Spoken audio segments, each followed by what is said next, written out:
बड़ी खबर के साथ दिल्ली से खबर है, जहां बंगाल केरल विधानसभा चुनाव पर भाजपा ने कमर कस ली है। आज लगेगी उम्मीदवारों के नाम पर मोहर। पश्चिम बंगाल और केरल विधानसभा चुनाव के लिए उम्मीदवारों के चयन को लेकर भाजपा केंद्रीय चुनाव समिति बीजेपी मुख्यालय में होगी बैठक। भाजपा के मुख्यालय में होने वाली इस बैठक में प्रधानमंत्री नरेंद्र मोदी, गृह मंत्री अमित शाह, महाराष्ट्र के मुख्यमंत्री देवेंद्र फडणवीस समेत पार्टी के टॉप लीडर शामिल होंगे। भाजपा अध्यक्ष नितिन नवीन इस बैठक की अध्यक्षता करेंगे। भाजपा केंद्रीय चुनाव समिति की ये बैठक शाम 6 बजे तक होगी, जिसमें पश्चिम बंगाल और केरल की पहली सूची पर मोहर लगेगी। बताया जा रहा है कि पहली सूची देर रात तक जारी हो सकती है। बता दें कि देश भर में विधानसभा चुनावों का बेसब्री से इंतजार किया जा रहा है। वहीं इलेक्शन कमीशन जल्द ही पश्चिम बंगाल, केरल, तमिलनाडु, असम और पुडुचेरी के लिए मतदान तिथियों का ऐलान कर सकता है। चुनाव के लिए पश्चिम बंगाल में 294 जबकि केरल में 140 सीटों पर चुनाव होने हैं और इस चुनावों को लेकर आज दिल्ली में अहम बैठक की जाएगी, जिसमें उम्मीदवारों के नाम पर मोहर लग सकती है और ये लिस्ट देर रात जारी हो सकती है। अगली खबर जयपुर से है, जहां आरटीई के तहत प्रवेश की लॉटरी निकलेगी। आज निजी स्कूलों में प्रवेश के लिए 6.34 लाख आवेदन। आपको बता दें कि शिक्षा मंत्री मदन दिलावर करेंगे लॉटरी की घोषणा। पाली कलेक्टर कार्यालय से सुबह 11 बजे ऑनलाइन शामिल होंगे। आरटीई के तहत बच्चों को मिलेगा निःशुल्क प्रवेश। अभिभावक ऑनलाइन देख सकेंगे लॉटरी का रिजल्ट। स्कूल लॉगिन के जरिए भी रिजल्ट चेक करना संभव। आवेदन नंबर और जानकारी से देख सकेंगे परिणाम। स्कूल के स्थान के आधार पर भी चेक किया जा सकेगा रिजल्ट।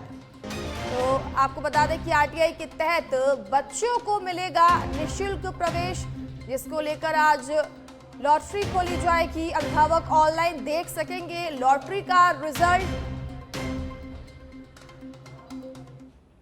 जयपुर से खबर है, जहां Jaipur Jodhpur intercity superfast train अब इलेक्ट्रिक इंजन से होगी संचालित। डीजल इंजन की जगह इलेक्ट्रिक इंजन से होगा ट्रेन का संचालन।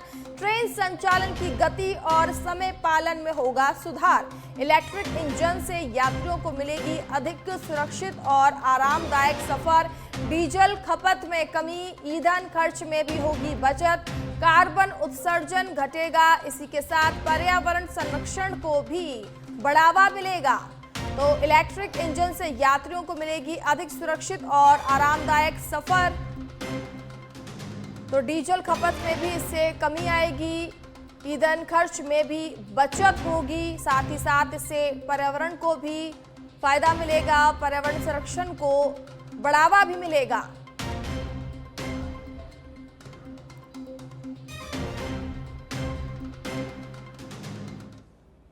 अगली खबर जम्मू कश्मीर से है, जहां जम्मू कश्मीर में आपको बता दें कि जम्मू शहर के ग्रेटर कैलाश इलाके में रॉयल पार्क के पास एक शादी समारोह में उस समय अफरा तफरी मच गई जब जम्मू कश्मीर के पूर्व सीएम फारूक अब्दुल्ला पर जानलेवा हमला हुआ। लेकिन सुरक्षा कर्मियों की तत्परता से आरोपी को हमला करने से पहले पकड़ लिया गया। इस हमले में फारूक अब्दुल्ला पूरी तरह से सुरक्षित हैं, जबकि डिप्टी सीएम सुरिंदर चौधरी को छर्रे लगने से मामूली चोटें आई हैं, जिन्हें तुरंत अस्पताल में भर्ती कराया गया है, जहां उनकी हालत खतरे से बाहर बताई जा रही है। बताया जा रहा है कि गोली चलाने वाले आरोपी की पहचान कमल सिंह जम्वाल के रूप में हुई है, जिसकी उम्र 70 साल बताई जा रही है। आरोपी कमल सिंह जम्वाल का कहना है कि वह पिछले 20 साल से पूर्व सीएम फारूक अब्दुल्ला पर हमला करने की फिराक में था।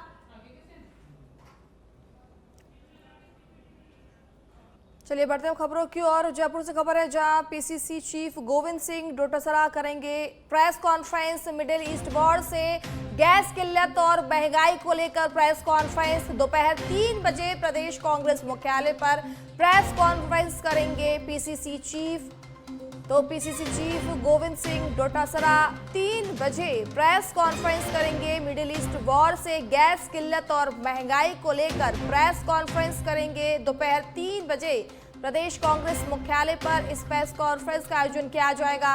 तो जयपुर से आपको खबर बता रहे हैं, आज प्रेस कॉन्फ्रेंस करेंगे PCC chief Govind Singh Dotasra.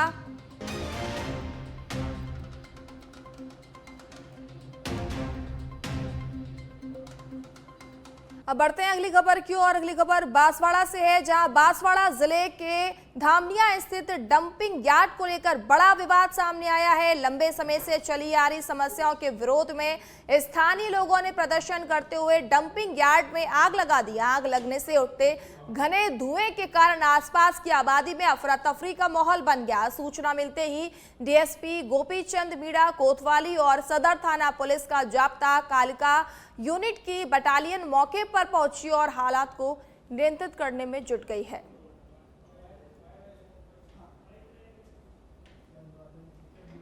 Plant था उसकी जगह ये पहले पूर्व में डंपिंग यार्ड वहाँ पर ये भंडारिया में था। वहाँ से जनता ने विरोध किया, तो जनता के विरोध के बाद में उसको यहाँ पर शिफ्ट कर दिया धामनिया में, जबकि डंपिंग यार्ड का यहाँ पर कोई प्रावधान ही नहीं। सीवरेज ट्रीटमेंट प्लांट का जरूर यहाँ पर प्रावधान था, तो वो भी चालू नहीं किया गया प्रॉपर। और उसमें आपके 2 साल पहले यहाँ पर 5 गायें मर गई थी।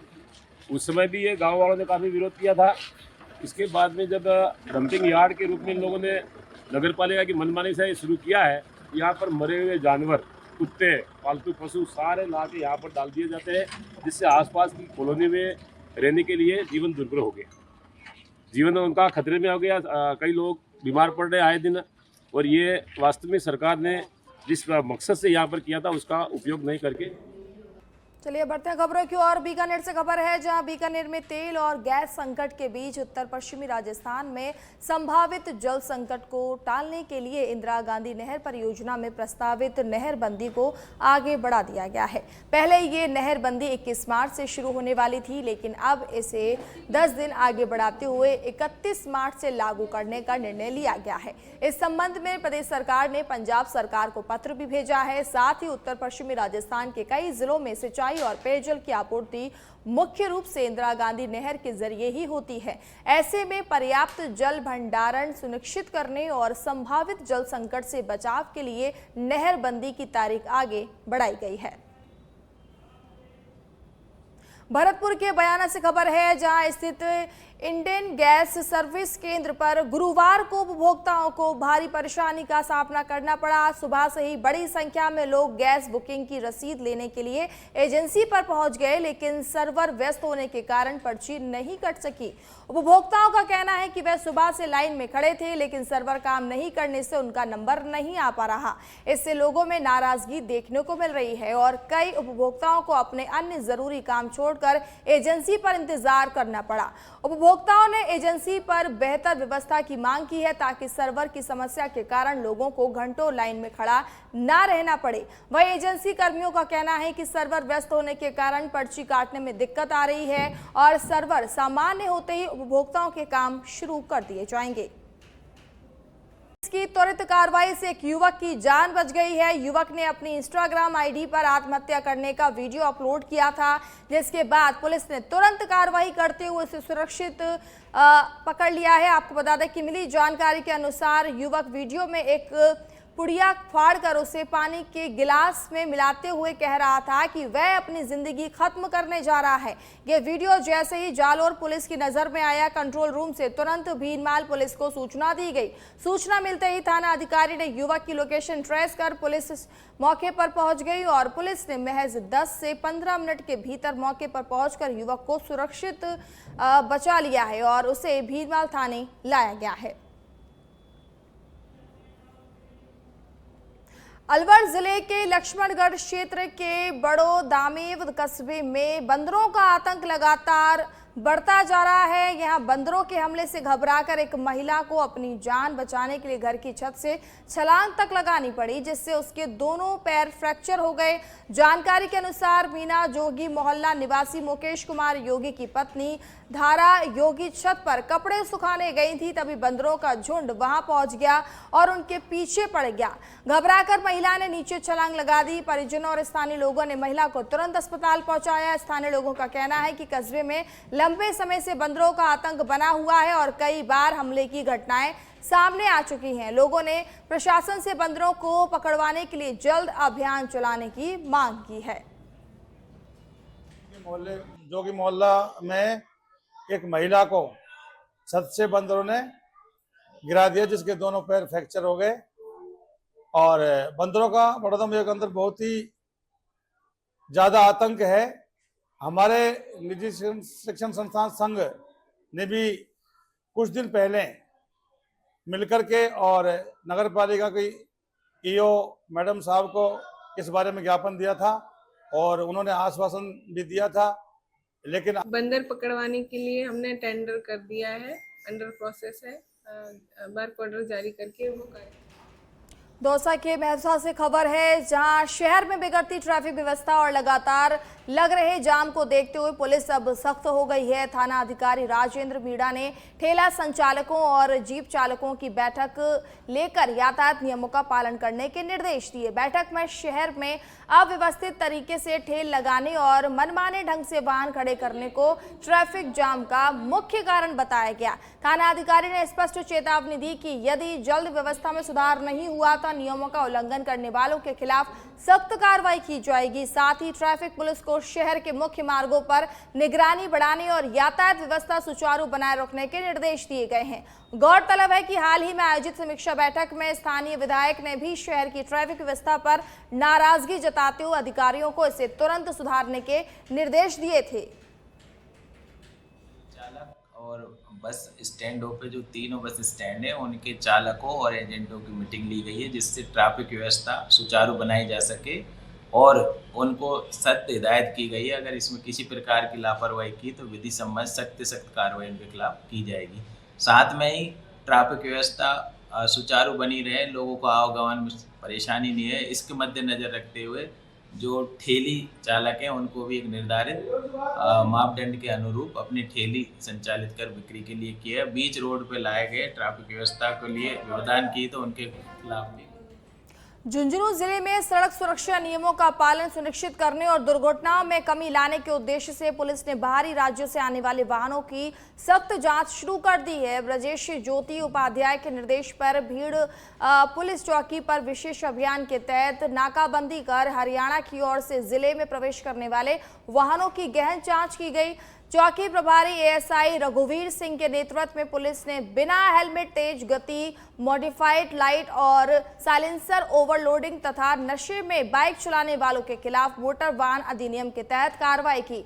दिन भर चली इस कार्रवाई के दौरान कई वाहन चालकों के चालान काटे गए और भारी जुर्माना भी वसूला गया। पुलिस की सख्ती को देखते हुए वाहन चालकों में हड़कंप मच गया। पुलिस का कहना है कि यातायात नियमों की अवहेलना करने वालों के खिलाफ यह अभियान आगे भी लगातार जारी रहेगा। नाकाबंदी कर एम्बियक्ट में श्रीमान एसपी साहब के निर्देशानुसार गाड़ियां चेक की गई व एम्बियक्ट में चालान किए गए। यहाँ हेलमेट, सीट बेल्ट, गाटर लगी गाड़ियों के चालान किए गए भिन्न भिन्न प्रकार। रोजाना